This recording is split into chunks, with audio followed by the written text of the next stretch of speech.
Okay, so good afternoon. We're back for the next session. And for those who I haven't had an opportunity to meet yet, my name is Trevor Watson, and I'm VP of Business Development at LHPH Capital.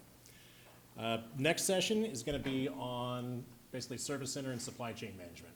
We did touch a little bit on it earlier when we were talking about the lease returns and putting those back out, or whatever you're going to do with them wholesale. But obviously this is a primary challenge for every dealer, and it doesn't matter whether or not you're a retail dealer, a BHPH dealer, an LHPH dealer, whether you have your own service center or you're outsourcing it. It is a challenge for everybody across the entire country right now, and so it's worth kind of diving into it a little bit deeper. And for that, we have three gentlemen that so graciously agreed to come up here and share their stories with us. So if we could, maybe we'll start and have each one of you do a quick introduction of yourself, your dealership, if you do retail, LHPH, BHPH, and maybe add in if you have your own service center, or if you outsource, or if you do a hybrid. So we can start with Corey. Corey with Finance. We do all lease here, pay here. We do some wholesaling too. Not really any retail deals. We have 2 service centers. And still outsource also. So. Excellent. I'm Luke Godwin, Godwin Motors in Columbia, South Carolina. We are 37 years in business, primarily buy here, pay here. We do about 85% buy here, pay here, and 15% prime retail. I know that doesn't make a lot of sense to a lot of people here, but that's what we do. We have 2 service facilities within a couple hundred yards of each other. And we opened that portion of the business in 2013. And like everybody else, we've had struggles keeping techs for the last 18 months. Absolutely. All right, most of y'all remember me, should. Stan Summerall.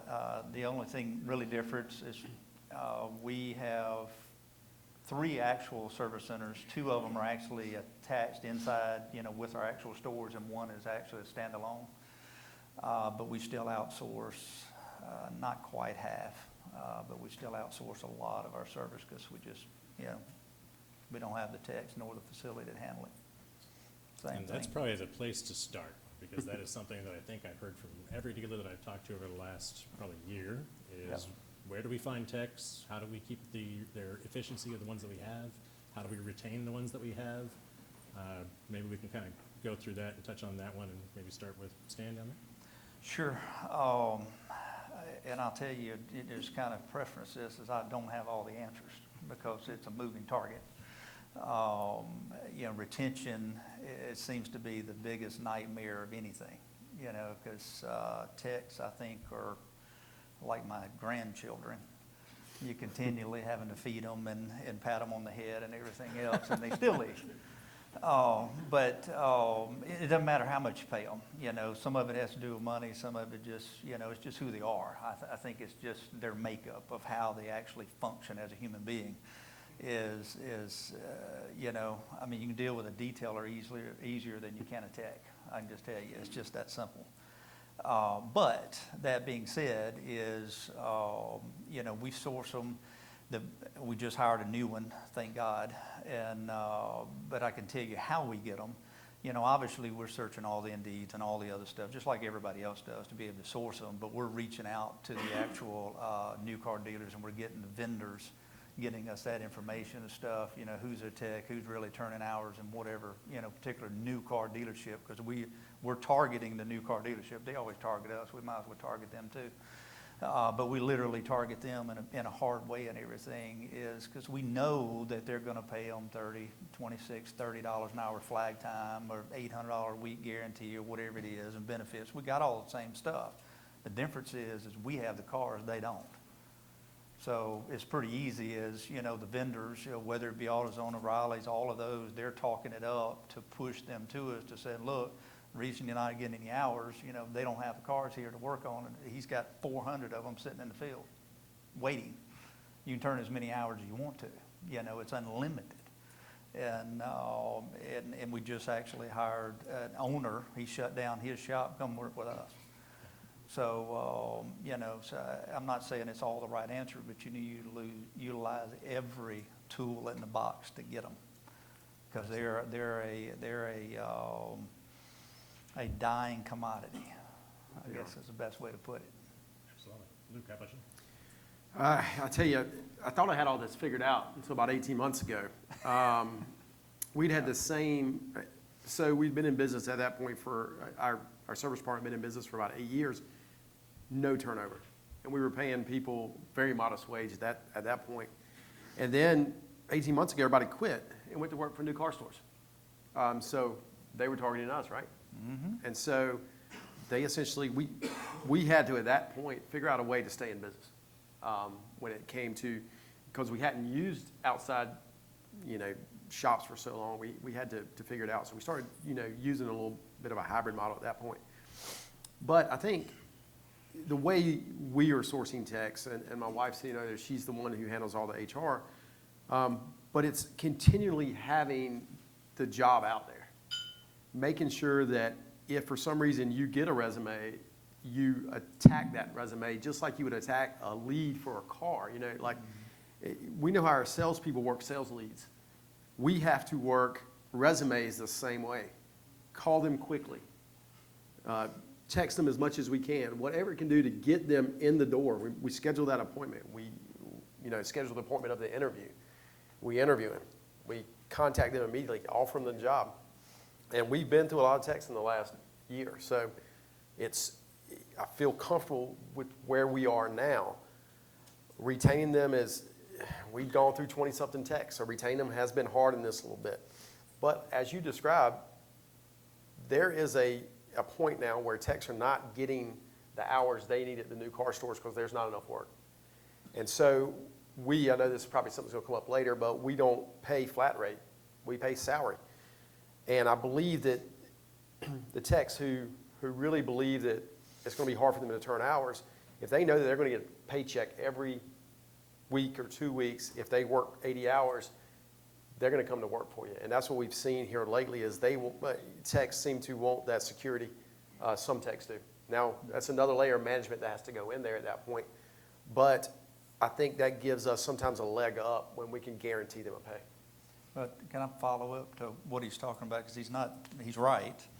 What we do, just as a suggestion for some of the rest of you and stuff, is we're bringing them in at $800 guarantee flat. But then we're giving them flag time, and then we bump them. If $2 an hour bump in their flag time, if they're over 40, they go over 50, they get another bump. They go over this, they get another bump. And I can tell you, our top techs, they're running 80, 90, 100 hours a week. That's great. Because they're working late, coming in early, coming in on Saturday, because they want to get that next tier. Sort of like a salesperson with a bonus, it's the same thing. We treat them the same way. A week. Yeah, they're making over $2,000 a week. Do you tie that to productivity? Flag an hour. That's productive. That's 200% productive. Yeah, because I look at we've got to let Corey talk. But I look at everything, every square inch I actually do it by square footage and everything, of every square foot the tech's standing on in my shop has to turn a certain amount of dollars on a weekly basis. And if we're not doing that, he's not being productive. If he wants to work for $500 a week and just change motors, that's good, but get out of the shop. You can go out in the shed and work. But at the end of the day, they just got to have enough room to work, but have the right guys. And they should, and they do, make more of my service manager, because they're the one doing the work. They're the one that has expertise, and they're turning it. So it's no different than your sales manager. You should have some of those lead salespeople out producing them in income. It's just that simple. But anyway. Corey, let's get you. To attract and retain, we're always hiring, especially now. Like he said, working those resumes like leads, right? Our facilities are no Taj Mahal, so we just pay them more. $40 an hour flag time. If they're worried about flag time, we'll guarantee some money. We can guarantee them work. If we don't have the work, we'll buy the work, right? Yep. Take that out of the equation and make them feel secure. Then we're showing them what their productivity looks like. Like, hey, you could have made this if you were on flag time, and we'll give you the bump to do so. And that's what we're pushing. So, just more money, really, for us.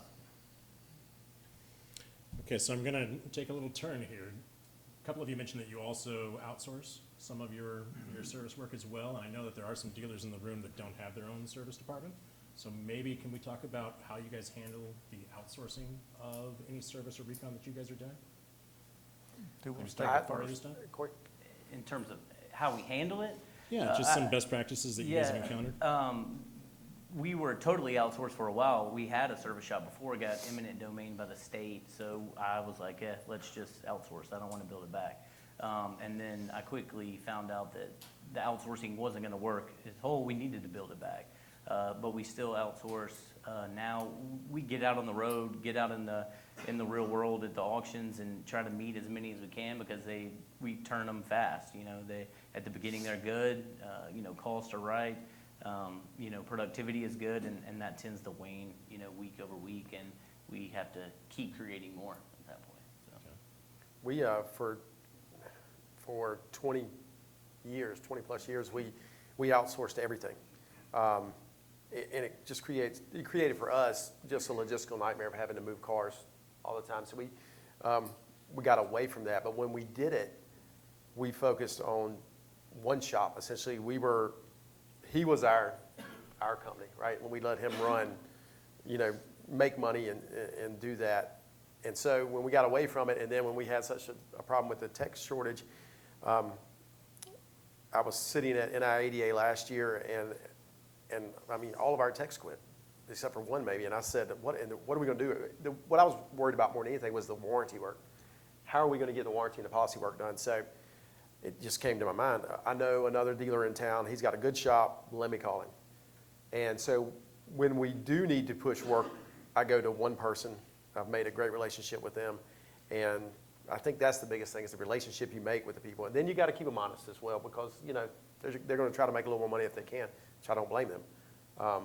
But keep them honest on parts price and keep them honest on turn time. And if you have a shop, you have the software to figure it out.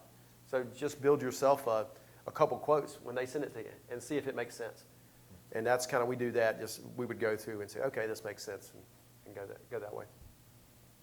Similar, same thing. I can tell you that we go in and negotiate with whoever we're going to sub work to get an established rate and markup on the parts, and then we hold them accountable in a big way.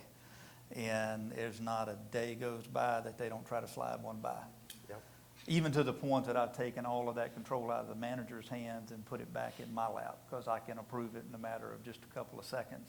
Looking through the RO, I had some just a few minutes ago, and hammered them, because we do so many of the same like vehicles. We know what the part cost, so they're not going to slide anything by us. They may get $10 or $15, but they're not going to get hundreds.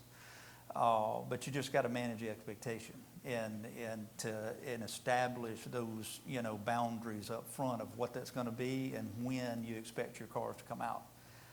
We had mentioned about even the recon on the body work and stuff. We've leveraged 2 of the Mako stores pretty daggum hard because we're such a large percentage of theirs. They sort of cater to us because we control and cover all their fixed operational expenses. And but we get a tremendous better service. I mean, they're turning full paint jobs and quarter panels and all this stuff out in 2 days. I mean, they're turning faster than we're swapping transmission, in reality. But you just got to manage that, and it's all about time and money. And it's a moving target, I can tell you. It's not easy, and you've got to have somebody, whether it be yourself or somebody in your dealership, needs to be solely in control of it, because your service manager don't have time to control outsourcing when he's got to control his own shop. You got to have somebody there that understands it, understands the pricing, has the parts lookup and everything and access to it within your own house, to where they're not taking advantage of you on the parts price. And I can tell you, Meineke is the worst at it right now, at least in our market and stuff. I mean, you'll have a deadgum radiator that's $89 and it's $489 when they send the quote. It's like, what are you even trying to? Oh, the system done that, it automatically priced it. I didn't mean to do that to you, really. Like I believe that, So he just thought he could get away with it. So you just gotta watch it and have somebody babysit those accounts. Just tell you. That's good advice there. Okay, taking another turn here. I think one of you guys actually submitted this question, and I thought it was great, and we actually added a few additional follow-ups on it. So let's dive into parallel services in-house. Whether or not you guys think there's an advantage or a disadvantage for these different services, if you guys provide them yourselves or ever have. Maybe you did once upon a time and got rid of them, but kind of looking at transportation, body shop, maybe rentals for vehicles that are in service. Maybe start with Corey. Have you guys ever done any sort of parallel in-house services? No, not really. Everything's gotten harder though, in terms of sublet. There's less people wanting to do the wholesale, work and because they have so much retail. So, yeah, we have a rollback now. We didn't before. In terms of renting cars or loaner cars, we do that also. But yeah, it was kind of out of necessity because we outsourced everything and used the sublet vendors for that, and it just gets tougher and tougher, obviously because of their labor issues too. So Sure. we're pulling it in-house just to get it done. Absolutely. And Luke, how about you? Yeah, we have a rollback, so we don't let people know we have a rollback, but if something happens, we'll go pick up some customer's car. We try to get them to use their insurance to get them towed in. We use Uber for Business. I don't know if anybody in here uses it, but it's really convenient. If you've got a customer who drops their car off and they need a ride, we'll send them an Uber. It's just takes kind of the liability off of us, puts it somewhere else. We used to have loaner cars. We lost our rental car insurance, so we got rid of loaner cars. And actually, that was a good thing for us because what I found was the service manager used that as a crutch. And you would have somebody, you'd be like, where's this loaner car? Like, well, this person's got it. How long has that person's car been here? Well, a month. Weeks. What are you doing? Yeah, so I think they can be good and bad. They are needed at times, but they can be a crutch for other management mishaps. Sure, that makes sense. What other parallels were you? Let's see here. We had body shop So yeah, and transportation. we have a body shop. That you want to talk about hiring when it comes to body people? That is almost impossible. We have all paint facilities on location. We have a paint booth. We have a paint mixing station. I like my cars to be perfect, and so exterior wise as well as mechanics. And in this environment, I think having it is a good thing because body shops in our area are backed up 3 and 4 weeks. I don't have the staff to operate our department like I would like to right now. And they are, body technicians are harder to hire than master technicians. I think they're all on drugs. Just saying. We had 2 body shops and I closed them for that very reason. You couldn't keep them. But as far as transportation and stuff, we used to have 9 big rigs hauling for us and all the other dealers around Mississippi and Louisiana and others. And I can tell you, I'd never get back in that business. Not in a million years. Liability is too high. Yeah. And I speak from experience with one wreck. I can just tell you, the liability is too high. Same with the wrecker. We had wrecker service and all that stuff too. All it takes is one wreck. And rarely can you keep up with it well enough to control it, to be able to keep it within those insurance policies. Because they're going to find you didn't keep your DOT certificate or whatever it is. They're going to find something. That last one was 4 years. So I tell you, it took a while to get through it. But either way, all that being said is we don't have any transport service in-house or wrecker service in-house or repo service in-house. We sub every bit of that stuff out for purely that one fact. It's not cost, it's liability. It's just too high. But as far as body shops, we're looking to put one body shop back in. We're not going to, and it's only in the store that's not close to the Makos that we've got a good control of. It's just the transport to bring that car all the way down to them is just too high, so we're trying to work closer. As far as, what was the other pieces? Rentals? Rentals, we did years ago. We had the same issue they did. service, guy, they'd come in because they was getting an oil change and he'd have them in the car for 2 days. It's like, it burned my fuel and come back with it dirty and out of fuel. Yep. What the heck were we doing for a free oil change? So needless to say, we don't do any of that anymore. I mean, we just don't. I mean, we've found that the customer found a ride before he bought from us, they'll find a way again. And we've just left it at that, and we're not having any issues with it. We'll have a few of them at, oh, well, the Toyota store will give you a rental car. Well, of course they was, if you was an 800 Beacon and bought one of their cars. But you're not that customer, and not that we actually say that directly to them. I'm saying it to the manager that said it to the customer. And you're paying $140 an hour to get your car working on it. Right, For right. loaners, for So, loaners, for us, it was, if they're not in the car, they're not paying, right? Right. I was So gonna ask that question. If we because- have cars, right, and we can offer them a loaner car, then our expectation is that you keep paying. So, we use it as a tool to say, absolutely, you can have a loaner car, keep making your payment like you should. So I feel like we're monetizing inventory at that point that's just sitting there. I had a customer one time, Corey, that is so funny is they had been in a loaner car for a month because we were waiting on a part or this, that, and other. And then it came time to make their car payment. So, well, I haven't been driving my car. But you've been in one of my loaner cars for a month. Yeah, I'd had it back. I mean, I was just at that point, I threw up my hands because, that is the expectation, right? right. All right, well, those are excellent responses.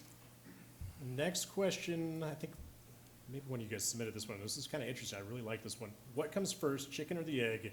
Recon versus service with a tech serve. That had to come from you. I don't know. That's a, oh, gosh. That's a, What do you mean, like retail service? Or Well, recon versus service. So which one are you? versus gonna go with? policy or warranty, I guess, would be the, that is something I think every single one of us fight every single day. And of course, we know that recon is so important because we don't have the inventory, we can't sell it, this, that, and other. But if you've got a car you sold 2 weeks ago that broke down, if you don't put it to the front of the line, you got a fired up customer and then you won't get the payment. So no clue. And won't get referrals. And that won't get referrals. So, I mean, we tend to err on the side of taking care of the customer first. If it affects our business of selling cars, it affects our business because we want to make sure the customer is taken care of 100% of the time. How about I'm Sam? kind of in the same boat. If one of our customers come in and it's for warranty work, that goes to the front of the line over our recon every time. Because we want to put it back in the street in a timely manner, to where they'll keep paying. But I can tell you, as far as service, retail service, which Corey had referenced and everything, because we were talking about it earlier and stuff, we used to do about 85% retail service, which was offsetting our cost of recon on cars internally. Okay. We can't get them through the shop now, so we've stopped taking retail altogether. So we're solely focused on our customer's car warranty work and recon, and that's it. Okay. And then Corey, how about you? Yeah, we're gonna push that customer card to the front of the line as best we can. Okay.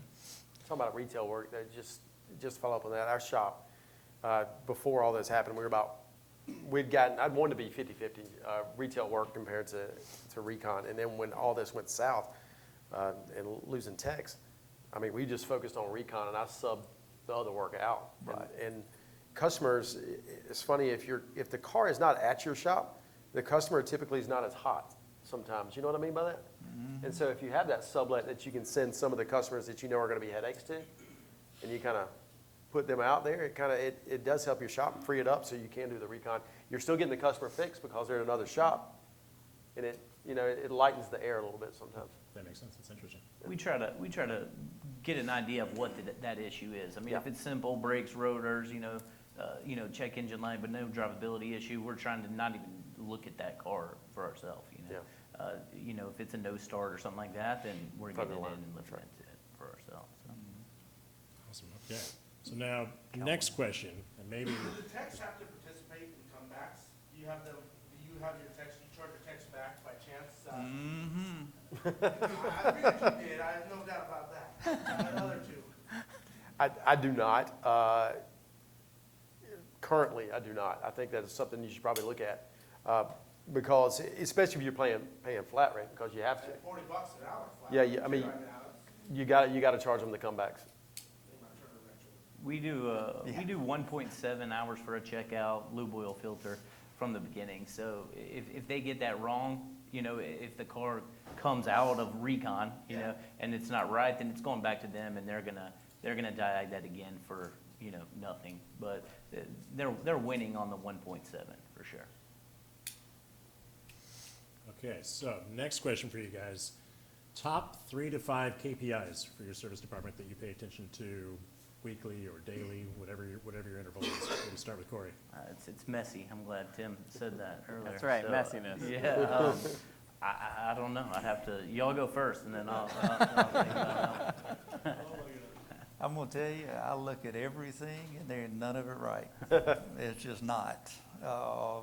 In the crazy environment that we're in, I can say that we've lost control somewhere along the way. Yeah, that's fair. That's just the nicest way I could put that. I was trying to think of a better way to say that. Our biggest KPI is a couple things. Number one, how many cars did we get through recon last week? I think that's super important. Or we break it down into 2 separate cycles of recon. F1, which is the first inspection, done by one specific tech. How many did he do last week? F2 goes to another set of techs. How many did they get done? So we know where that lies. And also, unapplied labor is something we really keep close eye on to make sure that our techs are being as proficient as they should be. If they're proficient and we're turning the hours, then we can get everything else done. I think those are, just making sure they're efficient is probably the biggest thing there, biggest KPI I look at. Yeah, we manage that piece through payroll. Yeah, Because payroll will fix it, because if they're not turning any money, they're not gonna be there anyway. Corey, did you have any additional ones to add? We do look at, you know, how many units a tech turns out, try to get to 1.5 a day. That's really one of the things that we look at, yeah. That's more from we have one facility that just does wholesale recon, so, you know, that's one of the goals there, 1.5 a day, so. Okay. Next question. Does your service department and your collections department, is there any sort of communication between those two, or are they walled off and siloed? How do you guys handle that? Maybe start with Corey.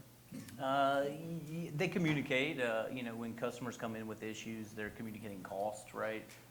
You know, is that covered under the service contract that we use? And just communicate that back to collectors so they can then give that information. So our service department is not talking to customers directly, talking to our staff, and then they're talking back to the customer to try to get, you know, payments, deductibles, whatever applied, so they can start that work.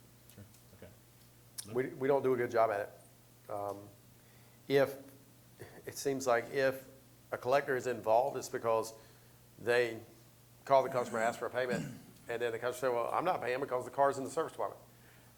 We need to work on that, yeah. Well, it's a major challenge, but does ours communicate with each other? Yes, on every single car, because we need to verify, one, that they've actually got their payments up to date. Because obviously, if it's out for repo and it showed up in our shop and needed a repair, you know, we've got the car at that point. So they're communicating on every one of them. There's not a single customer car that comes into our shop that they don't directly communicate with one of the collectors in one of our stores. Because the service department may be servicing 3 of our stores. So they're communicating to ensure that, one, their payment is up to date, and to let them know that we've got the car in service. Okay. And we're verifying the GPS is operable while it's in our service, before it goes back out of our service department too. And then same thing with Corey, you know, to ensure that, you know, we're noting whether we're getting the $300, you know, deductible on their warranty, and what the issue is, and sort of a ballpark to where they could put notes in the system that it was in our service, what we did, and how long it's coming out. Okay, excellent. Because when they call back and say, well, my car's not running, it was the same issue, you obviously know it ain't. It's always the same issue. Unless it's that bad tech that we gotta have a problem with. So it looks like, was there a question over there? So does none of your service managers have access to Ours does, He could see it, but yeah. yeah, I don't think he I don't needs ask to. him, I don't Yeah. ask him to do it, but he may not be able to. He may, I would never ask my service manager to look at an account. We have a liaison between, you know, when a service comes in, you know, it usually comes in through collections for us. So that, we send that to a person that sets them an appointment or arranges a tow or a pickup. He's supposed to give that customer an update every single day. So he's communicating with the service manager service. So it's, hey, we haven't looked at it yet. We might have to say that 3 days in a row, or it'll be ready, or we ordered a part or whatever. But we don't ask the service manager to look in, you know, check accounts, you know, see if they're current, what needs to happen. He's just does that job, so. Well, and I'll tell you, for us, the reason that we don't have them, and we could give them access, and we choose to not allow them to have access, is they need to be running the shop, not our collection department. And they're paid to earn a profit in the service department. And they would, obviously, in my opinion, some would use that to their advantage. But they don't know the customer. They don't know the history of the customer. The collector does. So the collector's the one that's got the relationship, and we need to understand, is this a customer we continually having issues with that's been running, or whatever it is. The service manager's not gonna look that deep into it because he's not concerned about collections. He's concerned about turning wrenches. So we chose to keep them out of it. Not saying it's the right answer, it's just the way we operate. Excellent. Mark, you had your hand up? Are you guys offering service contracts or warranties?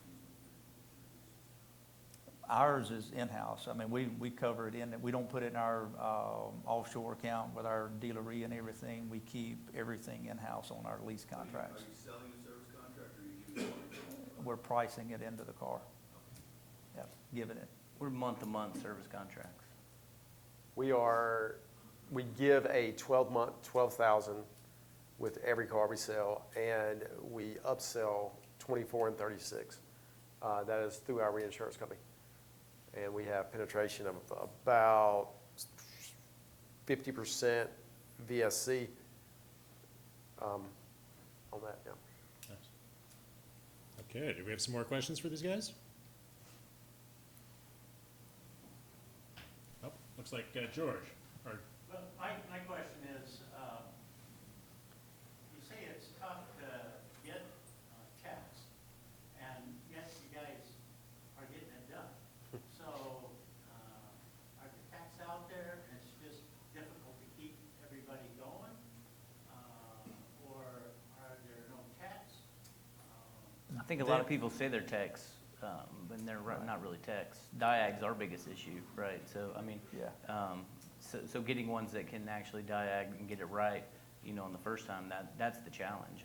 Parts changers are available, right? But getting that one real good diag guy is, you know, that's the struggle for us. So you say you get applications for these jobs, where do you get those applications? We use Indeed, ZipRecruiter. It costs us about $90 an application, and we usually got to look at 20 of them before we get to hire. We use a service called WorkStream. It is a great product. I'm not paid by them yet. Say my name if you sign up with them. But they take all of those, ZipRecruiter, Indeed, everything, and you just keep the job. It's a monthly fee to them, but they pile all, Indeed, ZipRecruiter, all of them into one easy-to-use back-end product, and they stay out there, and it's changed the way we hire. And I think that using Indeed or things like that just it made it hard for us to hire over the last 6 months with everything else because everybody's trying to do it. So you kind of have to think differently about hiring them. Are techs out there? Like he just said, people think they're a lot better than they are. The worst application we get is somebody says they're a diesel tech. That's automatically, we do not hire them because they decided they can change oil on a diesel truck and they're a diesel tech. But I tell you, techs are out there, but there's so many shops. You got to beat them to the punch. You've got to hire. You got to pay more. You got to do whatever it takes to get them, and then retain them becomes another issue. Yeah, I think retaining them is the biggest issue. So you just say WorkStream was one of them? No, I did not say how much WorkStream was a month. 'Cause I He's got to work his fee in. I said our application, when we're boosting, Yeah, his was paying 90. for looks on our, on our job openings, it costs us about $90 per application for a tech. On other, jobs that we have open, it's probably less than 20. Oh, yeah, So- for sure. It's, there is a monthly fee. I'm just not sure what that monthly fee is, depending on probably how big your business is. So, David talked earlier, he sources, thinks LinkedIn is a good place to source people for different things. Do you think that would work for these techs? I don't think that that's technically the platform for technicians. I've found that building relationships with the local technical schools and community colleges and things like that, for people coming out who've had that technical training, they might need some real-world application, but developing those relationships gives you a plug-in to different candidate pools that you may or may not know of without. So, but to me, LinkedIn, most of your techs are incredibly hard to manage as well. They want to be left alone. Let me fix the car. Leave me alone. I know what I'm doing. Let me get my job done. That's typically not what you see from a LinkedIn perspective. But there are other avenues to explore. Well, and to follow up on the deal he was talking about, the colleges and stuff, is we've tried to work with the Yep. local colleges and be able to pull those techs, and all the new car dealers are already in their pocket. We have, the Every one in one our, of 'em. the one in our town is sponsored by the biggest new car dealer. I mean, it's Jim Hudson's Midlands Tech Auto Right. Service Center, and he gets the pick of the litter. Everybody that comes out of there is gonna go work at one of his 12 franchises. I mean, that's just the way it is. So, if I had the money to do that, I would have done the same thing. Oh, yeah. But when you have 12 was a smart franchises, move. you can do that. You can give that tech college, $1 million a year if you need to. Right. Same for us. All the new car stores are in the tech schools that, Yep. they get to pick. And, we even talked about apprenticeships and, stuff like that to build just a lot of runway there. And I need techs now. Yeah, 100%. Well, and I'll tell you that one of the other things that and that's the reason I said we target franchise dealers, because they've already went through and weaned through some of these kids that come out of school. And the ones that's left, I need them. Yep. And I need to steal them from them. And they've already been there, they've already done that, and, I work for the new car dealership, but I'm not making any money. And then it's perfect time to try to pull them out of there and stuff. But another piece that we've done with our techs, and I'm sure they do the same thing, is not only do we pay our techs, when we get one in that may not be quite up to, a tech level, he's just a parts changer, whatever it is, we try to put that person underneath one of our actual techs, and every hour that the mechanic is turning, we pay an override, $2 an hour, to the technician that is holding his hand next to him as he's learning. So it motivates both of them to turn more hours. That's some of the guys that's getting 100 hours a week, is because they've got a intern beside him, another hand, another set of tools. So we got about 8 more minutes left. I've got 2 questions over here, and I think there's 2. Edgar, did you have one that you were gonna ask as well? Yeah, I'm just curious, you pay $40 an hour flat rate. How do you track their efficiency? It's flag. We pay $40 flag. So Yeah. whatever that job calls for at alternators, 2 hours, that's what they're getting paid. If they finish it in 4, they Do get they- 2. If they finish it in 1, they get 2. I think he's wondering if they clock in or out as well. Do they clock in and out? Yeah, 'cause Oh, no, our software has the ability to track their hours to book, but it's not turned on. We don't do that great, no. I mean, it's, anybody else track efficiency in their tech? We do. We do. What's your KPI for efficiency? You know this. Edgar's great at this. Edgar should be sitting up here probably instead of me. And he has this, he put together this route sheet. I'm just gonna brag on you for a second, Edgar. And it's a route sheet that he built that you go over with the tech every day, and it shows how many hours that they could do today, and then it shows at the bottom where they are. We're trying to get to 80%, and that's where we're trying to get to. And then once we get there, we'll go a little bit higher. But that has been one of the hardest things we've struggled with, and it is because we don't do flat rate. But I couldn't get people hired doing flat rate, Right. and that was an issue, and I had to have techs. Yeah. Yeah, every market is a little bit different. And we also, inside of our, we use TechMetric as our software, and the technician is required to press play when he's working on that job. And so we can actually see, okay, it called for 2 hours, it only took him 1.1, or it called for 2, it took him 3 hours. Well, why did it take you 3 hours? And you can go in and investigate and figure out where you're losing some of that efficiency as well. Excellent. Okay, let's come over here for the 2 questions. So I hear that, we're paying, tech $2,000 a week plus, our recon costs are $2,400 plus. Are we turning profit through our service department, for recon, warranty work? Is your shop turning a profit off those vehicles? Yeah, ours is, it's a completely, we view it as a completely separate profit center. And we do as well. And that shop is required to turn a profit.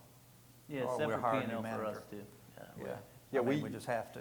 Yeah, where it's a total different business, a different owner structure in that business. And it is 100% pays its rent, it pays its electric bills, it pays everything. Because, if any of y'all have ever been in a new car business, I mean, that is where most of the money is made. That's where the bills are paid, are in that service department. And I kind of look at it the same way, that your service department should be a profit center. If it's not, your actual cost of recon is not right either, because you're not upcharging, you're not doing what you're supposed to do. Well, and you bring up a very good point and everything, and we haven't hit on that and stuff, is if you are looking to get into service and start doing your own service center, do not have your manager of the store controlling that service department. He's gonna give the house away. Yep. It's all gonna be the shop's fault, and all the profit shows up on the front side of the business, and to make their commission. So you have to have it as its own profit center, separated to where it's got to have, its own people and controls in place. That's the same reason that we don't allow the service manager to reach into collections. It's its own department, and they have to manage those expectations. Okay, and then Mark, you had a question? Well, I kind of got part of the answer you're stating for that $2,000. What is the flag rate truck that you're paying your mechanics? Paying the mechanics or charging for the car? What are you paying the mechanics? Oh, we're probably the low man on my team and stuff, as far as flag time, is probably 18. The top is 30. And obviously we charge it, and we usually give most of those guys, I think the low man on the totem pole is $600 a week guarantee and $800 a week guarantee for the actual techs per se. But at the end of the day, if they ride that guarantee a few weeks in a row, they're probably not at my place, just saying. What's your hourly rate? What's your retail? 65. Well, retail or internal? Internal. Internal, I charge 65. We charge you 80 and 105. 75 internal. And our techs, What on the parts? no parts markup for us. We 30% markup on parts. I think we're at 25, 22, somewhere. Dealership writes a check for our parts. We don't, we keep them separate. And then Cowboy, you had a question? You want to take us home? Process, getting the cars through the shop, is it one tech diags it, fixes it, or do you have like a kind of assembly line process, and track how many cars are pumping out a day? Yeah, ours is cradle to grave. We've got 2 different setups. We have one setup where it's kind of the lean drive time model, right? To where we have an inspector, orders all the parts, buckets those parts, flags them when they're ready, assigns it to the tech, and then hopefully that car goes out the door and it's ready. At our other shop, that service manager does it a little bit different. He's taking that in, he's doing a pre-drive, giving that for the tech to do the inspection. He's taking that car while it's up doing the inspection, taking it as far as he can with parts availability, and then ordering the rest and pull it out. So 2 different models at the 2 different places. Is there a better, I just don't want to fight the battle with the other service manager to make the change. I personally like the drive time lean model with bucketing, and flagging those when they're ready better. But I'm not, the other one gets production done too. We used to be cradle to grave, and then we changed because that model fell apart for us. I don't know why. We're doing well for a bit, but our process is one inspector for every first inspection. He's actually our heavy line tech as well, so he does heavy line, and then when our goal is to have, as soon as the car lands, within 48 hours to be through our F1 process, and he installs GPSs as well. I heard somebody talking about earlier having issues with the technician problem with GPSs, which I think everybody can have. Our thought process was if we had one guy doing the inspection, it's the same every time, it's the same GPS installation every time. Then it moves there to our parts hangers, who are making, $22 to $25 an hour, knocking out the building of that car parts ordered in the meantime between F1 and F2. What was the unapplied labor? The amount of time they were there and didn't turn hours. So if they were there 40 hours but only turned 38, there's two hours of unapplied. Okay. Tim, did you have one more? Yeah, I have one more question. So I want to put each of you on the spot for this because it's something that I'm really curious of. It seems like the market's been changing for technicians quite a bit, and in that is like the payment that they want, the salary that they want. In your eyes, what would it take? What's that magic number that would say this takes money off the table? My tech is happy, not even worried about it. I'm gonna retain them. What's that magic number? I don't know. I think every market's a little bit different. But if you're talking about paying them $30 an hour, $40 an hour, or whatever that number is, I don't know that that's all of it. Especially if you're paying them flag time. It has to do with cars and parts available to be able to turn those hours. The reason that we bumped to $30 an hour, which we weren't originally having to, and we had some master techs in-house, lots of them, and we lost some to the new car dealerships as everybody else did. We lost them because, they're offering $30 an hour. They hung that carrot out in front of them. When they get over there and they're not turning any hours and they're not turning any work, they're just standing around. And so I don't know that it's 100% because we had one of the guys we hired about 2 months ago, we hired him from the Chevy Cadillac store right down below our main store. And they were paying him $30 an hour. We hired him at 25. Because he said, I can make more at 25 than I can at 30 because y'all got to work and they don't. And he's still there and turning 60-something, 70 hours a week on average. And doing what he's supposed to do. I don't know that there's a magic number that they say, that's what I'm going to do. Now, we have some of the guys like they've got that we shy away from, and it's just because of how we're set up. We shy away from the guys that are coming in wanting a guarantee. Because if they're wanting a guarantee, they're already telling me they don't want to work. The guy that comes in and saying, how many cars do you all have available to come through service? How many's waiting for service? Let's go out and look at the parking lot. That's what the guy did that owned his own shop and everything. He said, man, I see all these cars. They're all waiting for service. He said, yeah, let's walk the line. We'll show you and stuff. And he closed his shop and come to work for us. So I don't know. I don't know the right answer. I don't know there's a magic number. I think it depends on the tech, right? There's a technician in town that I would love to hire. And if I knew if I hired him, that if there was a problem car, he would fix it, right? And all of us have those problem cars that come in, if not, they come in every week that you just cannot fix, right? But this guy can do it. And so if he told me he would come to work for me for $50 an hour, I would pay it because he would be worth it 20 times over. Because another tech, you're paying $35 an hour. It may take him 5 hours to figure out the same thing. It may take this guy, 30, 45 minutes to figure out. Make him a shop foreman. That's exactly, I would say quit turning wrenches, do the DAG with these techs, and I'll pay you $50 an hour because he would change my service department. It'd be $2,000 a week salary and you come be the shop foreman. Right. I think the right diag guy can save you not only save you a ton of money on parts too, right? Than just throwing parts of the car on this diag. So, I don't know. I mean, again, $50, $60 for the right guy, I'd probably pay it. Yeah. I think it also depends on the ownership structure of the shop. With him needing to produce profit, you still gotta work a spread, right? For us, if ours broke even and we got out cars and got out warranty and got out policy, it'd be a high five. So, we care less about the spread, but know we need it, to make sure we're paying fixed costs and everything. One last question, Junior?